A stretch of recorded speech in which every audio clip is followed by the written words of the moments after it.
Dr. Berry, licensed psychologist, and here we talk about psychology and true crime. I have an entire Lori Vallow playlist. It also has some coverage that I did of Chad Daybell's trial as well. Sometimes I call her Lori Vallow, sometimes I do Daybell, like sometimes I go back and forth. But today I wanted to start with her being too sick the other day to proceed with court. I believe this hearing was on Monday. I could be wrong, but I believe it was on Monday. And the judge wants to reconvene tomorrow. And I've been looking at coverage from Hidden True Crime because they have she's actually there attending the trial and giving a lot of behind the scenes commentary, and so I've been following there.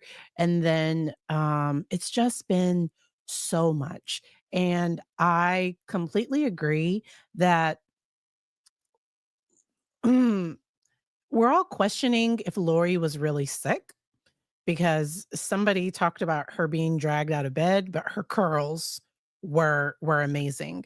And a lot of people suspect that this is Lori's attempt to try to get a different judge. So Lori Vallow has tried multiple times to not have her current judge for this trial. She's currently on, well, the trial is about to start for the attempted capital M of Brandon Boudreaux, and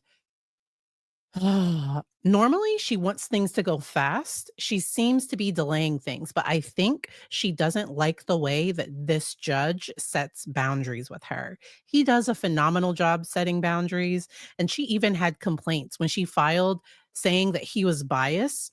She was like, "You never agree with me." And he was like, "Ma'am, I just agreed with you." He didn't say it like this. I'm paraphrasing. He was like, "I just agreed with you today." Like, yeah. And he's like, sometimes your motion, it doesn't have legal merit. And if she, like, this is the danger of representing yourself. You don't know the law. And so her argument, she's making an argument, but she's not making it in a legal way or in a way that so normally he's ruling for the state for some things. And the whole thing is just a big mess. I did wanna play portions of this hearing, and I will make sure to go back and put the link down in the description to this video. I believe it's like a Zoom feed, or so this coverage is a Zoom feed, so that's why it looks this way. But, okay, let's hop right into this. All right, this is the time set for continuing jury selection, State of Arizona versus Lori Daybell, CR 2022-001242. Appearances, please. Attorney Kay, on behalf of the state and for the record, the victim is in the victim room watching. All right. He was Ms. Daybell. No, in the courtroom, sorry. Lori Daybell for the defense. All right, are we ready to proceed with jury selection? No, Why not? I'm sick, Your Honor. I've been sick all weekend. I let my team know yesterday I was sick. Can you please pull the microphone a little closer? I can't hear you very well. I'm sick. I've been sick. Have you put in tank orders to get treatment? Yes. Are you being housed in the infirmary? Nope. I'm housed where they put people in quarantine anyway. I'm housed alone. They would not move me from where I am. Have they tested you for any communicable diseases? No. All right. And it's my understanding that she had a mask with her, but she didn't put the mask on. She's saying that she's feeling sick, but and in this, and that's why I want to watch this. The judge is going to say that this is not going to delay him overseeing her trial, because Lori tried to file a motion to have him dismissed, but she filed it with him. And he was like, "No, I'm not biased." And so then she had a closed door hearing. So the media wasn't allowed in this other hearing with a different judge. And I think the audio from that has been released. I saw the lawyer, released a video on that. And that judge was also like, "No, he's not. I'm taking a look at everything. This isn't bias." No. So it wasn't enough for her to get a different judge. That is just what it sounds like. So I think Lori likes theatrics, and I think she's good at putting on a particular show. So at first, she did kind of sound sick, and who knows? Like each person, you don't know if people are sick or not. But she's gonna go on and say that she doesn't want to waste the jury's time. But something that they could do is because some like 60 something people have are gonna have to show up tomorrow, because these are potential jurors. They have not narrowed down their jury of 12 plus 4 alternates. They haven't done that yet. So these 60 something people, they're having their lives like up. They might be called put on the jury, they might not. So I think the judge wanted to kind of proceed, and she's wanting to be in the process, which you can understand, but it just it ends up being a lot. Let's keep going. Let's speed it up a little bit. You asked me to let my team know. I let them know yesterday at 9 a.m. that I was still Well- very ill. Sometimes we're in positions where we have to proceed when we feel under the weather. It's not just under the weather. I'm very ill. Do you have copies of tank orders you put in for treatment? Not with me. I put it in on the tablet. Was the DO able to check whether any tank orders were put in? So, I think this is where the judge I'm gonna take it back down to normal. I think the judge is suspicious about, like, are you really sick? And I think he wants some proof of if she's really this ill. Because so sometimes a person has a cold and they kind of proceed. Sometimes we've listened to trials and an attorney kind of has a cough or something, or I don't like you sometimes people go to work when they're a little under the weather, but she's trying to say that. Oh, and I forgot to mention that she's in a wheelchair. So she's currently sitting in a wheelchair.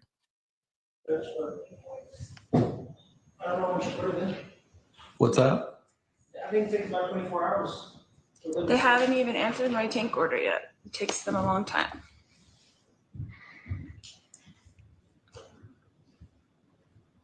I agree with this. Judge has done all he can. Like, he's given her so much grace. He doesn't react to her foolishness because next we're gonna listen to when she was yelling at him. So what symptoms are you having? I have a terrible headache. I have nausea. I have chills. I have a fever, probably. I haven't been able to keep very much down besides broth and oranges.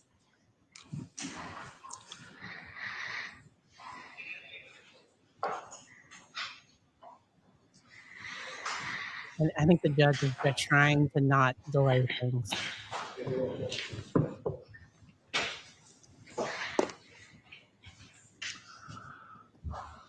You know this voice well? Would you be willing to have one of your advisory councils complete the Exactly. 40-year process jury selection?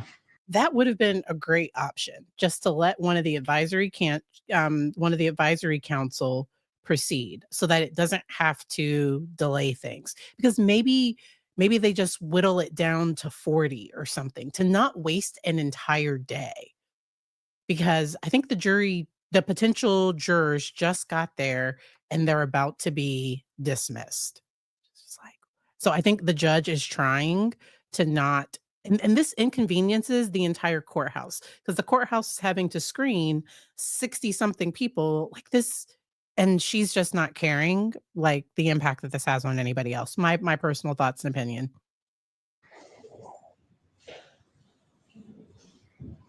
Would that waive my ability to represent myself for the rest of the trial? No, it would. No. Then can I have a moment to discuss with them for a second? A couple things. I'm your trial judge. My instructions are to complete your second trial.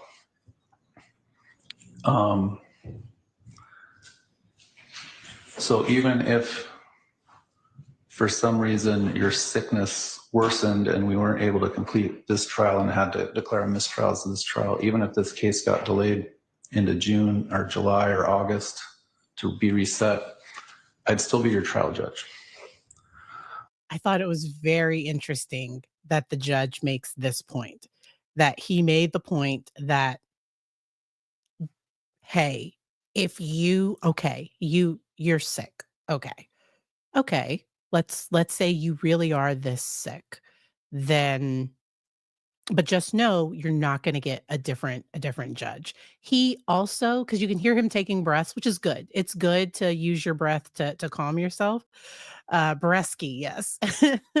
J like, oh, he's just like and I think the mic is just close, like, I think you can just like, I think any little breath is kind of getting picked up, but this also wastes his entire day and can place everything on pause because I don't and she likes control, and I think that's why she won't let her advisory panel do this, and I think whatever she's trying to get from this, she didn't want somebody else to be in control. And then she's gonna try to play the victim and be like, I hate disappointing people. I can't stand to disappoint people." And I don't know that that's really true.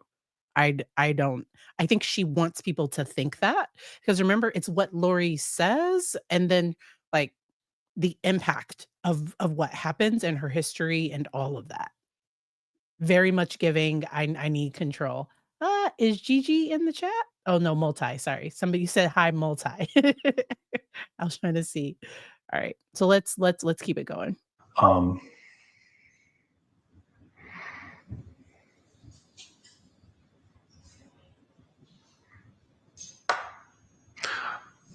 Additionally, last time we did jury selection on your first trial, as I recall, you asked between probably about 5 and 10 minutes of follow-up questions of the panel before we sat the jury. I only mention that in the context of not a lot of it is expected of you at this point in the trial, depending on how you're feeling. And so we all just know she ended up not agreeing to this. He wanted to be able to just bring the jury in. I'm going to fast forward a little bit because she continues to not be reasonable and to play the victim. Take the state's suggestion and try to salvage this jury in this trial. I'm sure these jurors are going to be none too happy coming down They missed a whole day of work. today again for a dry run.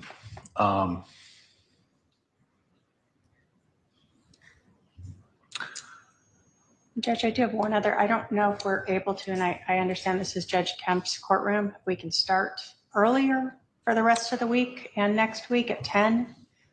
Maybe take an hour for lunch. It's just ways to try to. Yeah, I would be willing to do that. So for Friday, I have nothing else and Judge Kemp has nothing. We could start at 9 on Friday. And I know we have at least one juror that we will have to excuse who was going camping on Yeah, Friday. juror number 4, I think. Yeah. I get out of jury duty to go camping. Cool. So not cool, but okay. So a lot of people talk about competency when we talk about Lori Vallow, and that's where I like to remind people that the bar for being competent to stand trial, that bar is low. So she just needs to understand who the judge is, who potential, like what lawyers are supposed to do, understand her charges. You can be delusional or psychotic and be competent to stand trial. And Lori, in my personal opinion, her delusions or her difficulty accepting information she doesn't like, for me, it's more consistent with a personality disorder and it comes off manipulative because it's only for things that she doesn't like. Like she very much understands how to work things to work for herself. So she understood the process of appealing to this other judge. And so there are times that she engages in goal-directed behavior and very much seems to have it together. But then some of her out there beliefs, but I think her beliefs, she gets to hide behind her beliefs to do the behaviors. And so her beliefs are almost her saying, I'm not a bad person. God said, like, they're happy in heaven. I'm not a bad person. And it's her way to protect her own ego. Those are just my own personal thoughts. Um, So, the judge tells her, "I'm still your judge, even if it gets delayed." Exactly. I had to make myself big for that part. We're gonna finish this one up real quick, and then hop over to the one where they go back and forth about the that phase of trial where the victims get to speak, because once again, she acts like she doesn't understand words, and she got mad. And I'm surprised the judge didn't admonish her to say, like, to watch her tone and things like that. But I think he knows to pick and choose his battles. That's fine. And the jury wasn't present. Probably wouldn't have done it in front of the jury. Let me, my schedule, we could start at 10 on Wednesday. Let me check Judge Kemp's courtroom schedule. I'm gonna fast forward. Like, he'll be done by 9:30 at the latest. So I think we'd be safe on telling the jurors to come back 10 a.m. Wednesday, get the jury picked, opening statements done. So for her very first trial, I think she has this impression that other people shouldn't be able to judge her, that only God can judge her, because she was found incompetent for her first trial, and I think it was like a year or two to restore competency before she was able to do her her first trial. She did not play those games thus for the second or third trial, because they did do another competency evaluation in where she's at now in Arizona. So, all right. And that's what other people have said. Like, you really I don't know who eats citrus when they're feeling nauseous, because normally that's an acidic thing. Like, when you're feeling nauseous, you would normally eat something that would settle your stomach. So I know I would eat crackers, ginger, like, I don't know who eats citrus when they're feeling nauseous. And I think uh Hidden True Crime, she pointed that out as well. Welcome to everybody in the chat. So it was 11 months. Thank you, Northwest. Y'all are the best. She was at a state hospital to restore competency for the first trial for 11 months, according to the chat. Yeah, like, she still believes in translated beings and all those things, but she understands the basic tenets of court. Like, she understands those things until there are rulings that she doesn't like. Then she acts like she doesn't understand, but she lets the judge explain. All right, I think I do need to bring the jurors in to tell them something. So can we have Ms. Daybell sit in a regular chair and not, and bring the wheelchair out into the hallway? Yeah.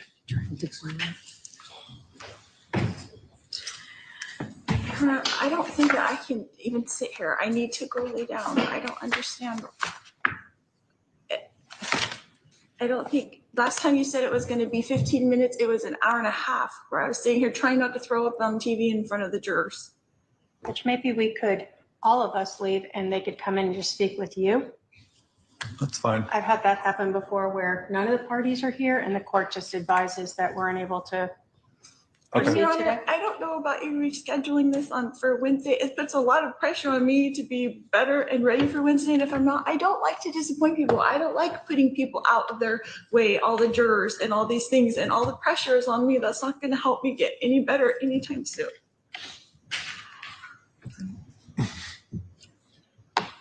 What is your suggestion? I don't know, but I'm saying if I were, so tomorrow, if I'm not better and I let my team know, are you going to drag me in here like you did today with the team that came to get me? Do you know they felt so sorry for me to have to get dragged out of bed to be here? Yeah, the answer is yes. I probably will order that you be here Wednesday. We'll take tomorrow off. This judge, he's not moved because she's trying to get, um, I I think she's, in my personal thoughts and opinion, she's trying to get the room to feel sorry for her, and it's just not coming across that way because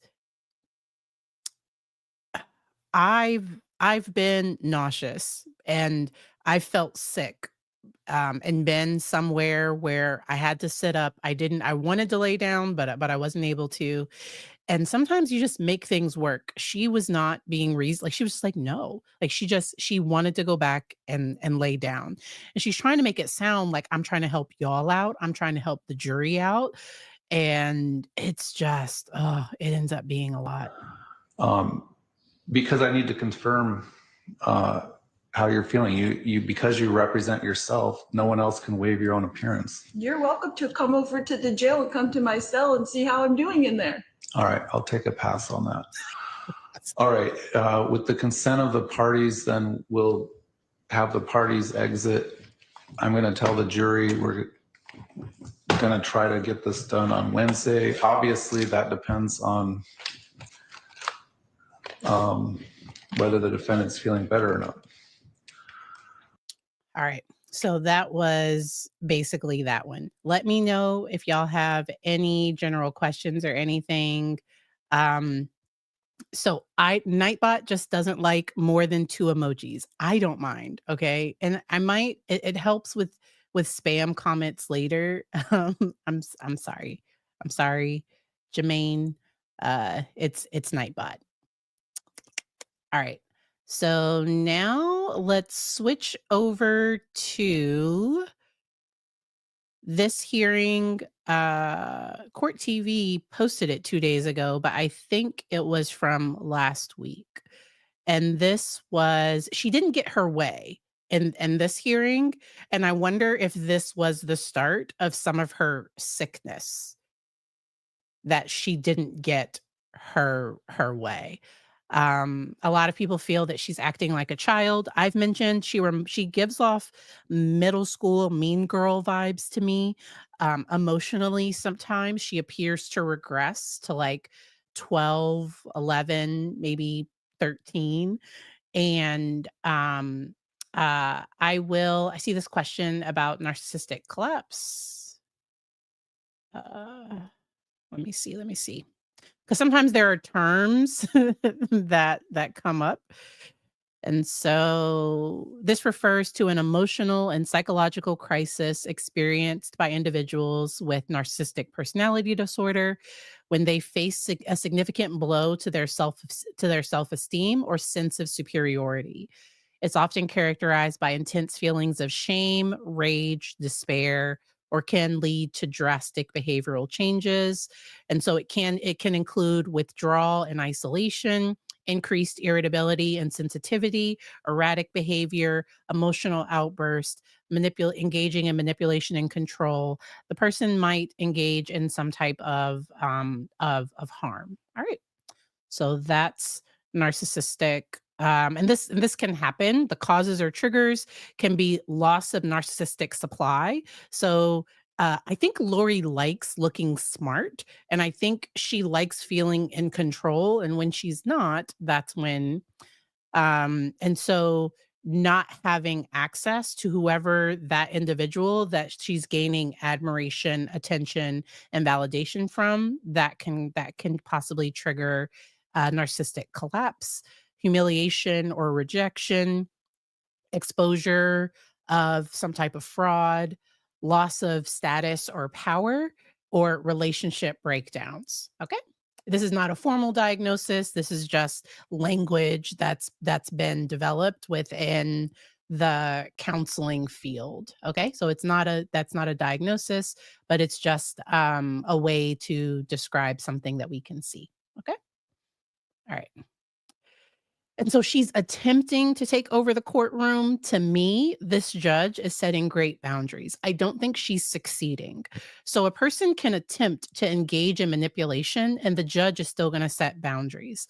So she was like, "No." She probably wanted him to put it off until maybe next week and to take the pressure off so that she could just feel better. And the judge is like, "No, we're not leaving 60 something jurors. Like, we're not going to have them all come back next Monday because they might be able to release more than 40 of these people from, maybe it might almost be 50 people from their jury duty once they have the jury, because these people might, right now they're thinking the trial might go through towards like the 20 something of June. So these people are having to be aware of like, hey, I might have to miss work. And it's 60 something people that have to do that.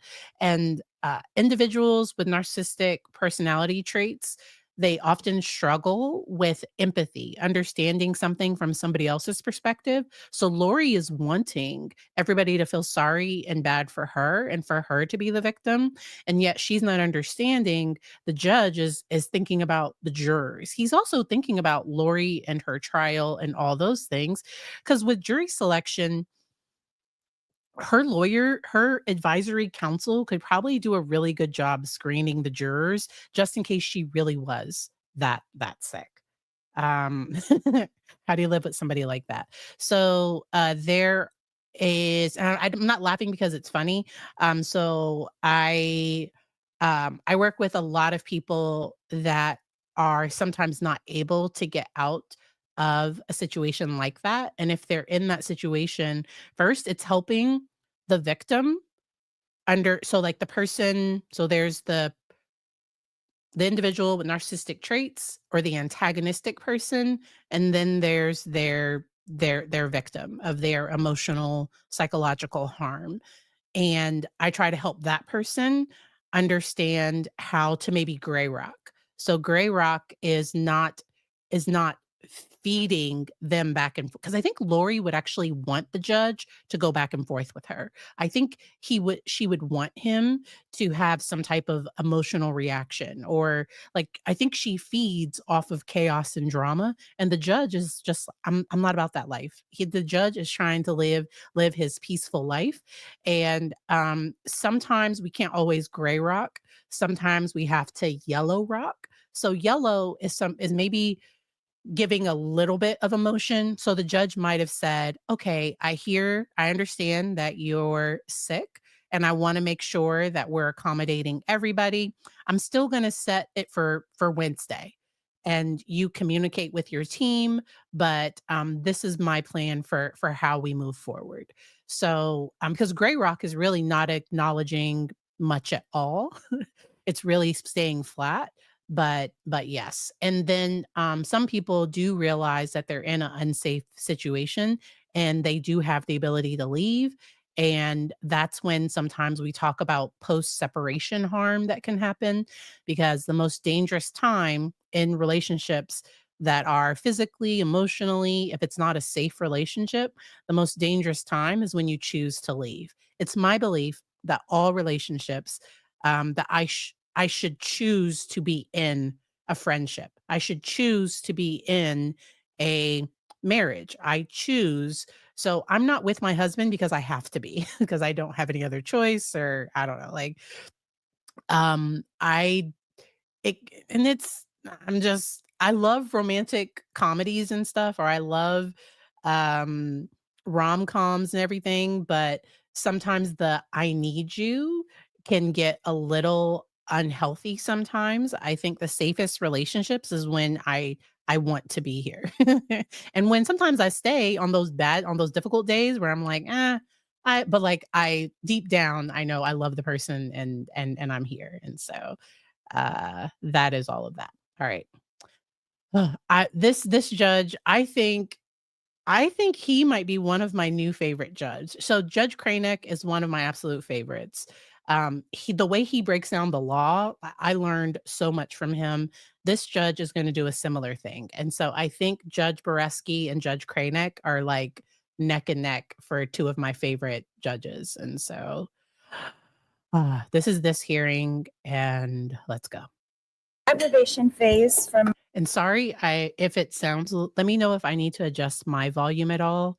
It's coming in a little loud for me, but let me know if I need to adjust my volume up or down. My understanding that we did over my objection last time.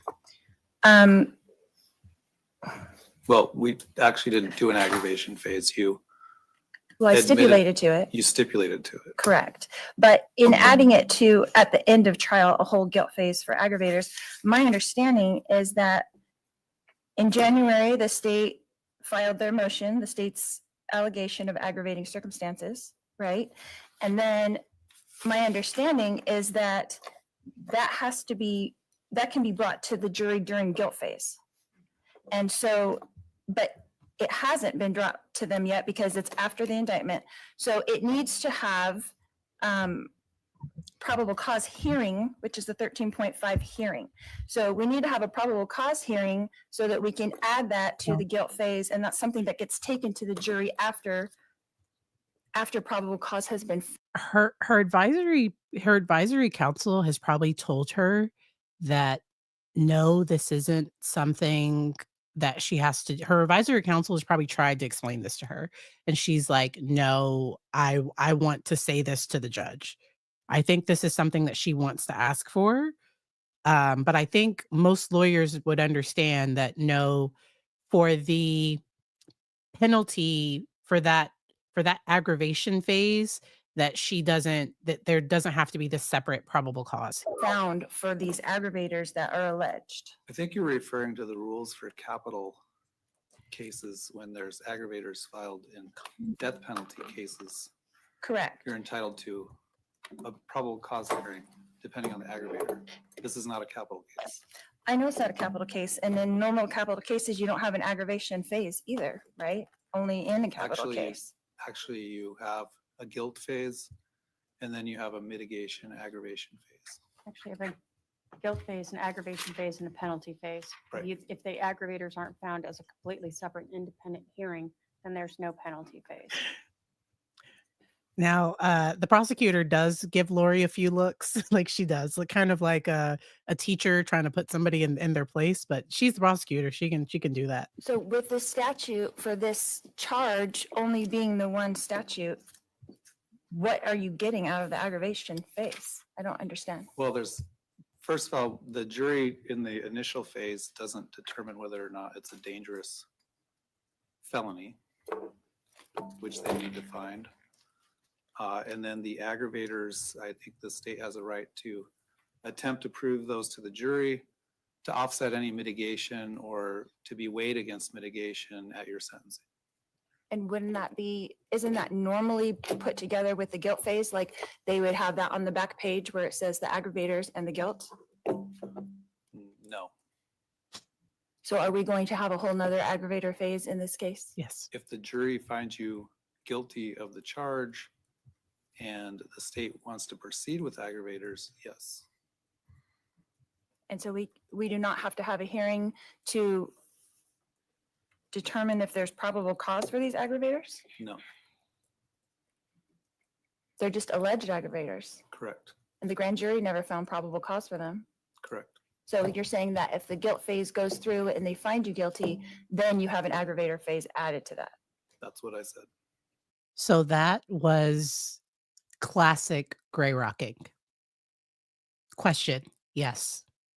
Question, yes. Rephrasing my answer. That's what I said.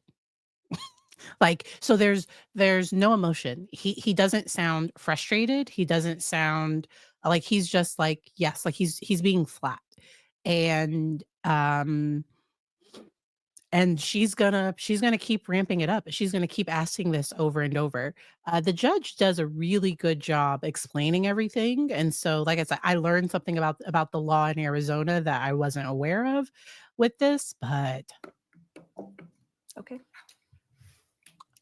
oh, and her okay is kind of like a F you. Like it's kind of like she says okay when she's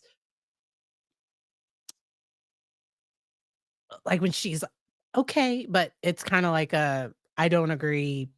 This is once again that okay is like this is the state against me, or this is what's wrong with the system. When she says okay, she really doesn't mean okay.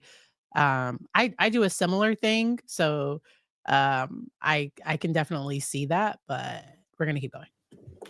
Hold on one second. I'm gonna fast forward. Your Honor, I would just like it to be on the record clear that the Rule 13.5 that I'm talking about is about non-capital cases. Sure.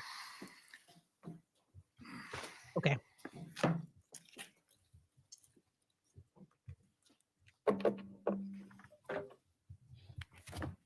I know in capital cases, they call it a Cronus hearing, but this is for non-capital case.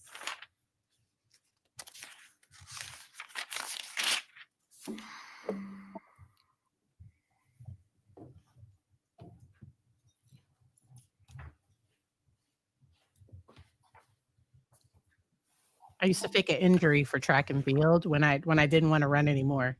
I used to have bad asthma as a kid. Well, it says under 13.5A, a defendant may challenge the legal sufficiency of the state's allegations by filing a motion under Rule 16.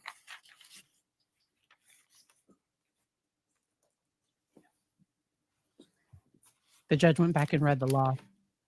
Is that what you're talking about? Correct.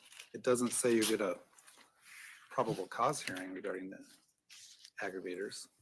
Well, I'm challenging the state's allegation of aggravators by asking for a 13.5 hearing on it. You haven't even been what? So the state's aggravators that they've alleged is that the offense involved the infliction or threatened infliction of serious physical injury.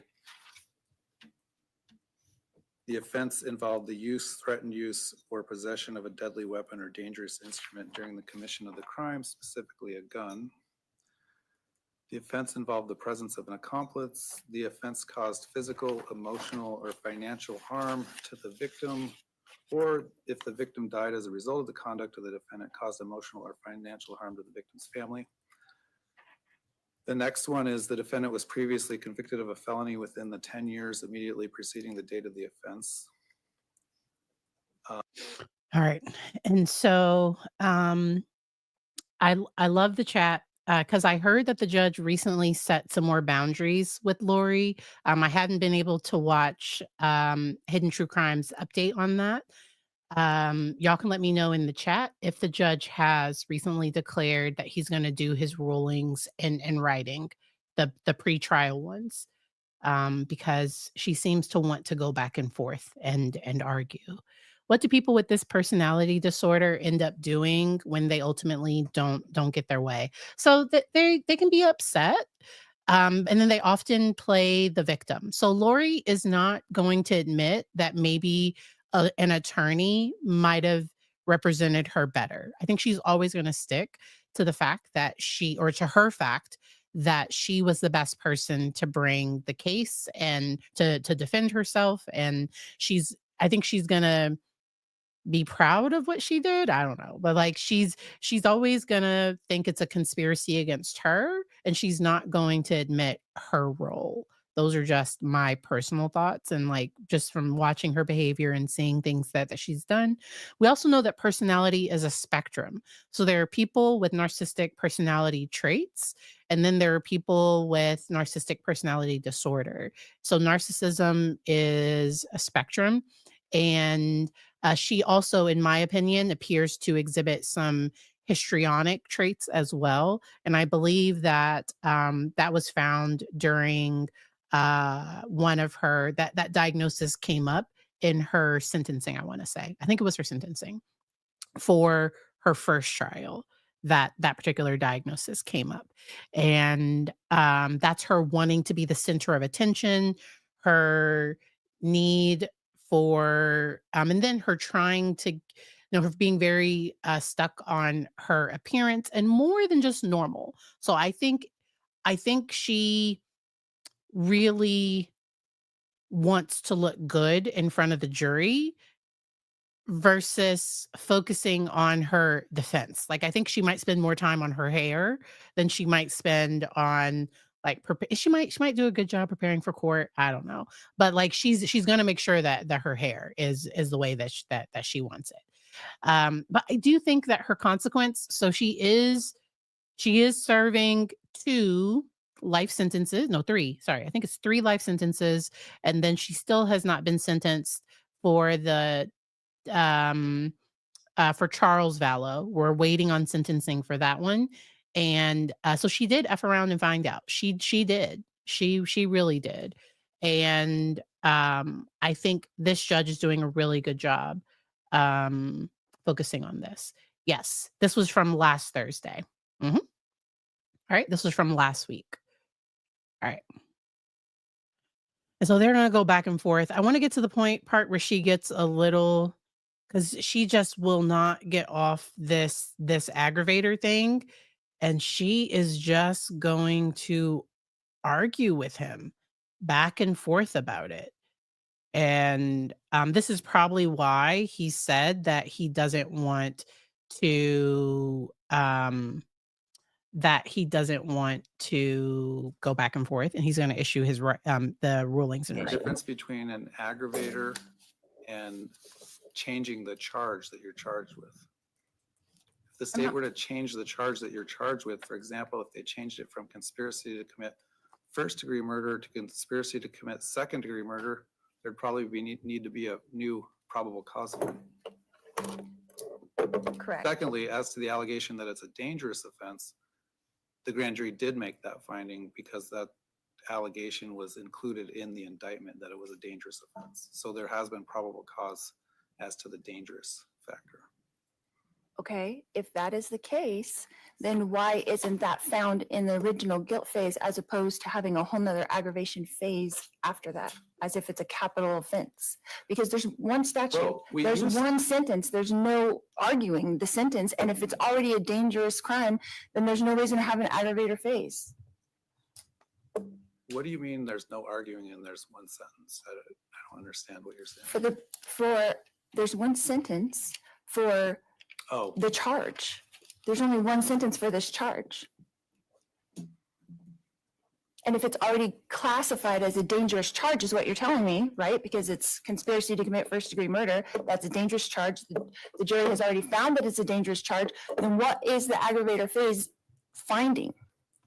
She's just If arguing. it's already a dangerous charge and there's only one sentence. Does the state want to respond why the state wants to proceed with aggravators? To start with, the jury is not going to make a finding of dangerousness as part of the guilt phase per case law. That's not permitted. So the jury has to make a separate independent finding after they find the defendant guilty. The dangerous finding will include the use of a weapon and or the intentional infliction of or threatened infliction of physical injury. So at the very least, the jury has to make a finding as to dangerousness. I agree about dangerousness. I guess the question is, why does the state want to prove up aggravators if the jury finds the defendant guilty of the charge as a dangerous offense, given the sentence? Your Honor, in all honesty, you could ask me this, 10 years ago before Blakely was put out. As case law changes on appeals, I've had to come back before and redo a penalty phase, an aggravation phase, and re-impanel a jury. So I prefer to, since we're already going to have an aggravation phase for the dangerous allegation, to add on the other factors, and therefore I don't have to ever worry about this coming back on appeal later. All right. Which is reasonable. How is it not already found to be dangerous? You just said that if they find me guilty, then it will be dangerous. I didn't say that. I said if they find you guilty, then they make a determination whether or not it's dangerous. Now, I think what I meant was when a crime involving a weapon is used, whether it's a gun, usually it's sort of a foregone conclusion that if the jury found you guilty of conspiracy to commit first-degree murder by someone shooting at another individual, that they're 99.9% likely to find that it was a dangerous offense.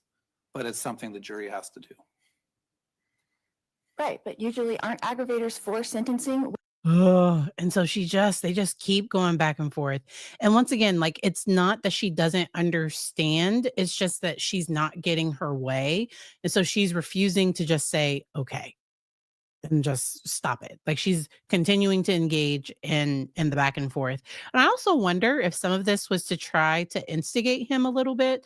I don't know this I'm just talking off the top of my head, because she really wants a different judge. And if he did rule in a way that was biased, or if something came out that was against her or something, that could be grounds for her to get a new judge, because that's really what she wants. He is so professional and is just awesome. So once again, I think this is middle school, or like this is childlike emotional immaturity. Uh my child, so I have a 7-year-old, he's almost 8. And sometimes he'll ask me, "Mommy, can I have dessert before dinner?" It's like, "Nobody." "But why?" And that's where I ask him, "Why do you think?" Like, you say, "Oh, yeah, I have to eat my food first." Yes, exactly. And so sometimes it's, as adults, we normally can be flexible and accept information that we don't like. It's very childlike and immature to be unable to accept information that you don't like just because you don't like it. She's a very rigid person. She wants to be in control, and I think she just doesn't like it. And like she has nothing else to do. If she was in her cell, she'd just be sitting there, I don't know, like by herself. And so I think she likes the back and forth. Her brain likely thrives on a little bit of chaos, and the jury isn't there. She's not going to do this in front of the jury. She normally keeps it together, kind of, sort of, unless there's, because I thought with the woman that went on the date with Charles Vallow the day before he died, I thought she kind of showed her true colors with some of her cross-examination of her. But do you think the prosecutors, being women who are smarter than her, plays a role in her behavior? So I don't know that Lori will admit that the prosecutor is smarter than her. Lori will try to think that the state is cheating. Like, the reason why they win is because the system is biased. It's not because they did a good job. I think the prosecutor did a really good job the last trial, probably going to do a really good job this coming trial, but Lori won't admit that the prosecutor might be prettier, smarter. Like, Lori won't be able to admit those things. My own personal thoughts. Hey, hey. I love seeing Nancy Joe. She was phenomenal. All right, we're gonna keep going with this. Finish this first. So are you denying my motion to have a hearing on Yes, this? because I'm denying your motion to have a probable cause hearing as to the state's alleged aggravators. yes, Okay, so you're denying my motion to have a 13.5 hearing he just on these alleged aggravators Correct, because before trial starts. you're not entitled to one. yes. Okay, 13.5 Or okay. says that you're entitled to a probable cause hearing if they amend or change the indictment. this is not an amendment of the indictment. No. It's not. There's a difference It's an between, extension of the indictment. It's not in the indictment. it's a difference, okay, between an aggravator and changing the charge that you're charged with. Changing the charge that you're charged with is an amendment to the indictment. Very true. Curiously. For example, if you were just charged with conspiracy to commit first-degree murder, all right, but the state didn't allege with the grand jury that it was a dangerous offense, you'd be entitled to a probable cause hearing as to that dangerous allegation, because it's changing the charge and it's changing the sentence that you would be getting. These That's aggravators, exactly my point. No. How does, after the fact, these aggravators, if they're found, what do they do to change the charge or change the sentence or change anything? probably nothing in reality. You just said it. They don't change the charge, so you're not entitled to a probable cause hearing. Okay, then I don't want to have an aggravation phase either. Well, we'll get Well, to you that can later. How not, are you entitled to that? And I'm not entitled to a hearing on probable cause, and you're entitled to have an aggravation phase. well, if you So we all suspected. So that's why I kept going with this. We all suspected that Lori did not want the victims to be heard. So in Charles Vallow's, um, after she was found guilty, there was supposed to be an aggravation phase, and people were there to that day. Like, the court waited for the potential people that were going to speak to get there, so that they could speak to the jury. And then there was going to be, the jury was going to decide on the aggravators. The jurors were likely, because the aggravators are, was there a weapon used, was it dangerous, blah blah blah, so they were likely going to find yes to them. But she stipulated to them, and then it just ended, and that was it. those individuals will be able to still give victim impact statements. So it's a different thing. Aggravators is the state doing additional, like there is additional testimony that's about those specific aggravators. And then the victim impact statements is right before sentencing. And but her saying, you're if I'm not entitled to this, then you're not entitled to that. And it's like those two are not, because she's honestly hurting herself by stipulating to the aggravators, because maybe the jurors might decide, because it wasn't her that used the weapon, because the allegation is that she conspired, like she didn't do it, but like she knows who did and probably told them to. So the jurors might find, they might say no to one of their aggravators. So it hurts her by not going forward with it, but has this need for control to say, nope, if they find me guilty, then I just let's just go towards sentencing. Let's not even do the aggravation phase. She doesn't want that separate phase. Mm, mm, ridiculous. You don't want to attend, you don't have to attend. If you heard him right, he didn't say that we won't have that phase. The judge said, if you don't want to attend, you don't have to attend.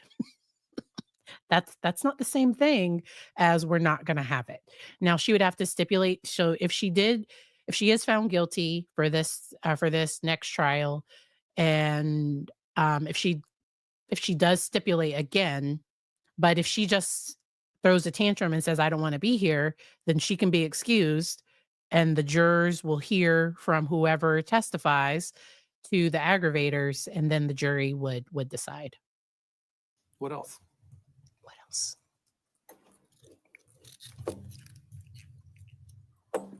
All right. She's not happy. Something dealing with trial is that I've asked several times for headsets for my advisory council. I know that's been an issue that you said we can only have 5 headsets. Yep. Is there some way we can do that? Because it's very difficult for them to advise me on things when they kind of don't know what's going on.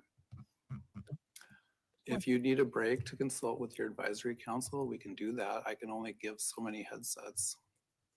You said you were going to check into that. Is that something that They you did said check into and there's no can't more do- available headsets? They can't do more than 5 on Cutting that them off. particular system or network that they have. I need my court reporter to have one so we can do the sidebars.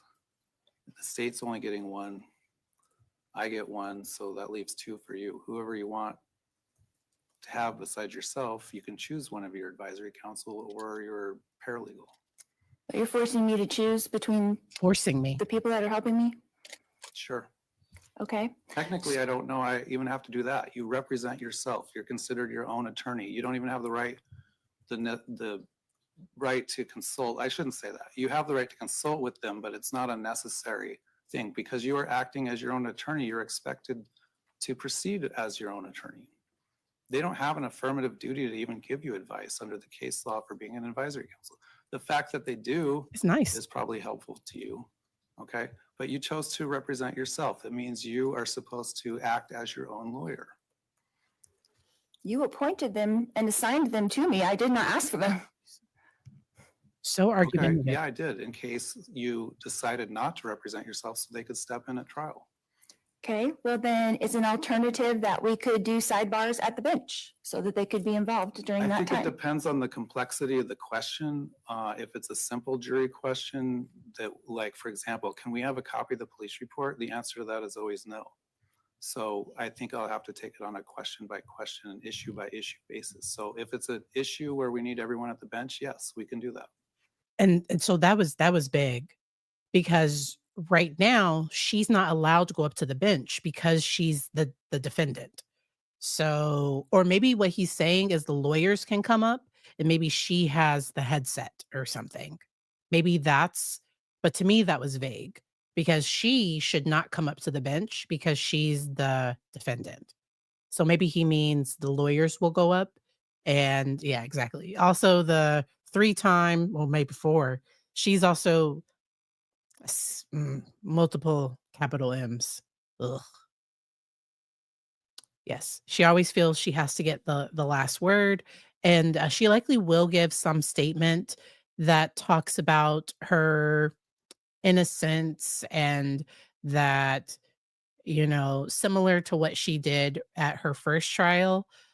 I, uh, yeah, exactly, Dominique. Because he said, yes, we can all come up to the bench, but I don't think he meant that I think he meant she would be at the table with the headset and then the lawyers could potentially be up there. But how are they going to advise her? Like, if they're, I don't know.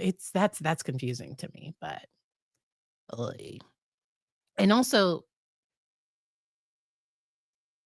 he was right. She doesn't have to consult. They don't have to give her the option to consult with them at all because she is representing herself.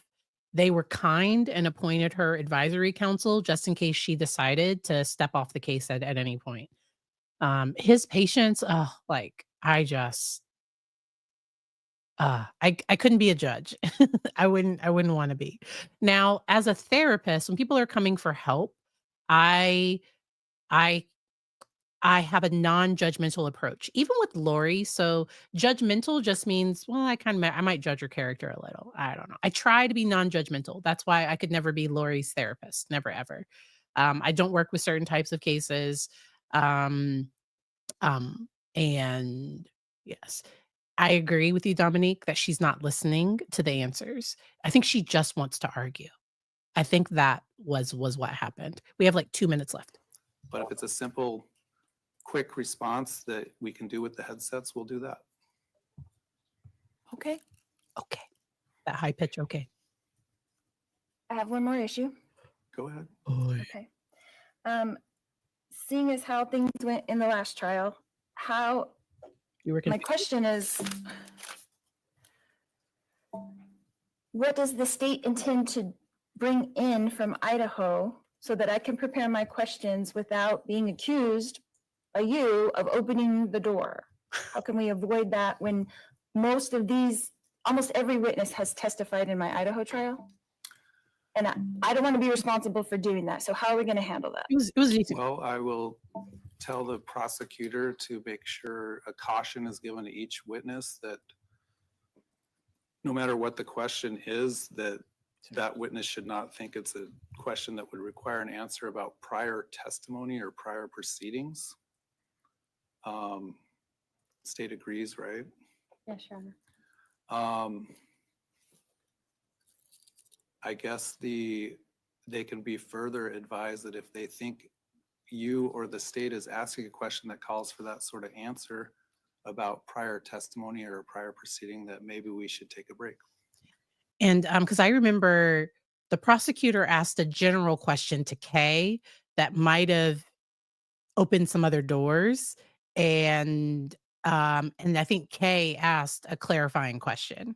And so to me, even the witnesses understood that there were certain things that they weren't supposed to say, certain things that weren't supposed to come out, and they stood and they stayed within those boundaries.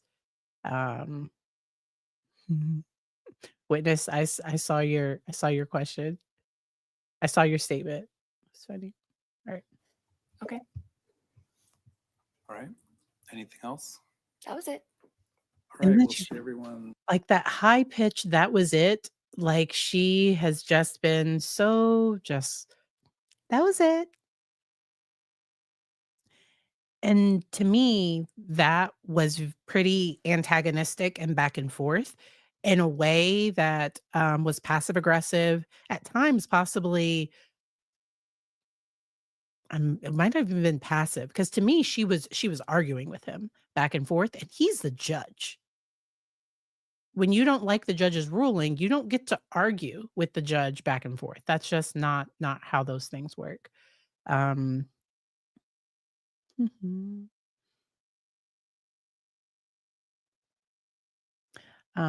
Somebody mentioned that she speaks differently to Judge Boreski versus Judge Green. Um, I thought it came off kind of aggressive. I agree with that wholeheartedly. And so I did update the description with the links. Let me see if I can find, because we were trying to find where the state just kind of gave her a little look. So I just want to play that back for you all. And it wasn't bad, but like you could just tell that uh the state is likely frustrated with some of this because they're having when a defendant represents themselves, like, because they're having to explain things that they normally wouldn't have to explain to another licensed attorney. And so, and the prosecution probably tries to do a good job not looking over there at all. Okay. Yeah.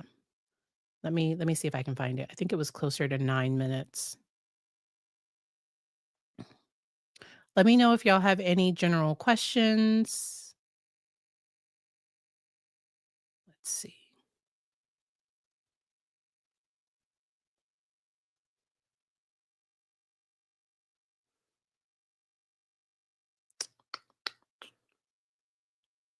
'Cause there was one point where the state kind of she looks over at Lori.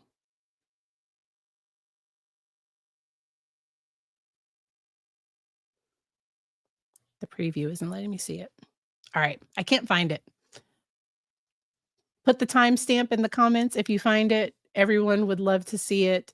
Somebody mentioned at the end, Judge Green ruled against her. Oh, okay. But yeah. All right. I don't see any questions. Thank you all. So I ended up doing, I wasn't live on Saturday because I finished my move.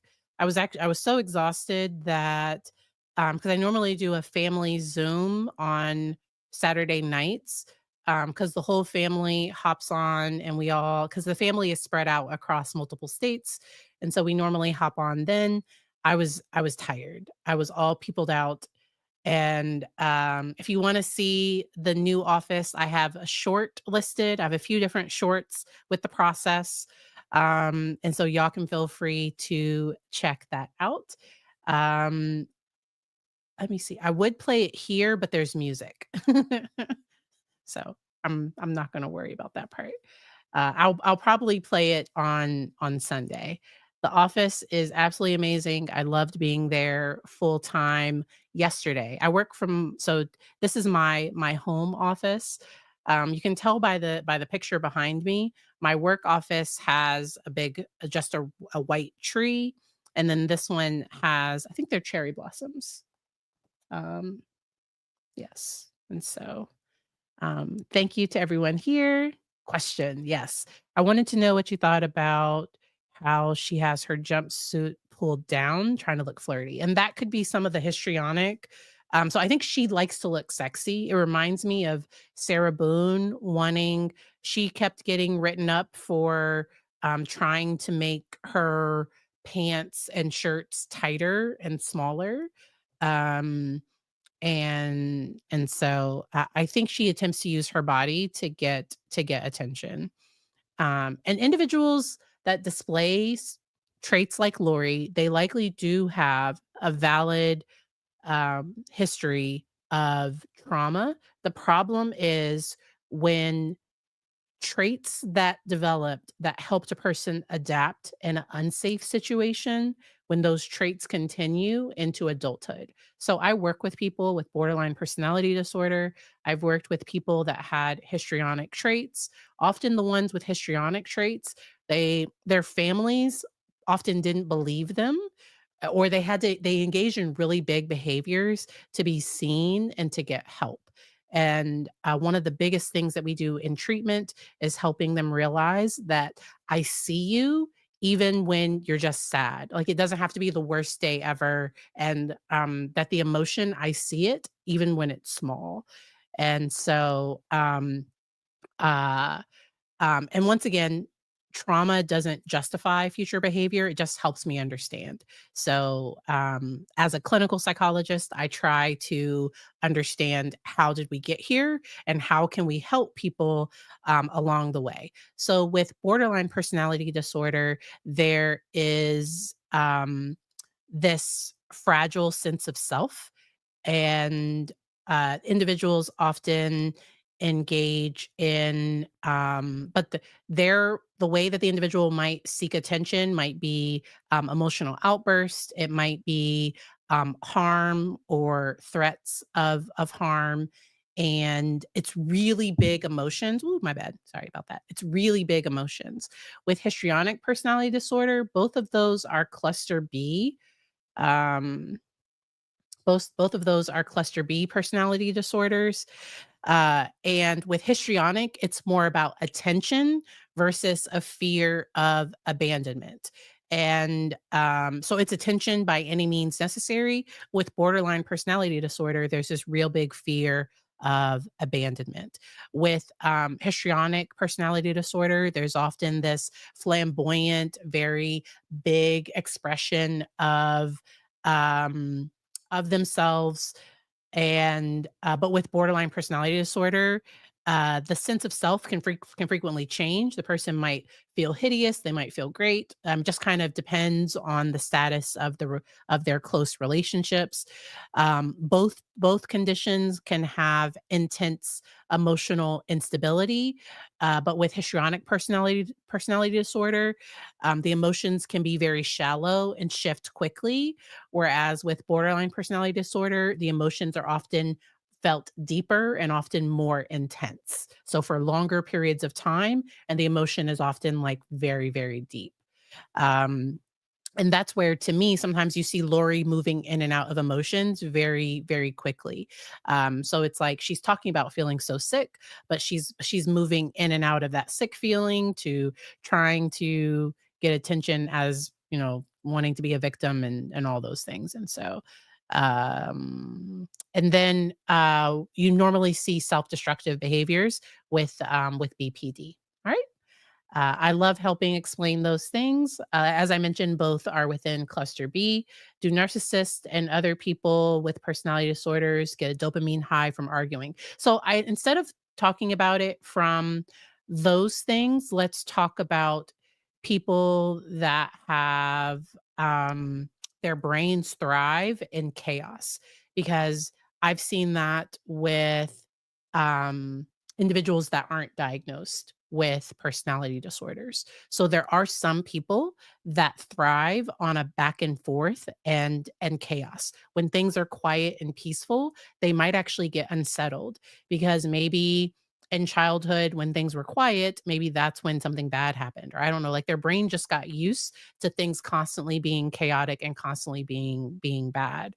And so with individuals like that, we often try to work on mindfulness, being present in this moment, and learning to sit with quiet, even if we start with music, even if we start with something like that. um uh and um and the question was, do some people with whose personalities are kind of built that way, do they get a dopamine high from arguing? I would have to look at the research on that. I do know that some people seem to seek it out and they can get addicted to drama. That's how I've talked about it before. I'd have to look at the science to see if if it's ever been studied, if it's specifically dopamine. But I do know that sometimes people can get addicted to that pattern. Okay. And then the Aaron Patterson case from Australia. Aaron Patterson. Oh, yes, the mushroom. So let's maybe look at that on Saturday. Okay. So maybe on Saturday, we can take a look at the mushroom case out of Australia. Okay. Let's see. Let's see. All right. I appreciate you all, and I hope you all enjoy the rest of your day. I will see y'all on Saturday. Bye.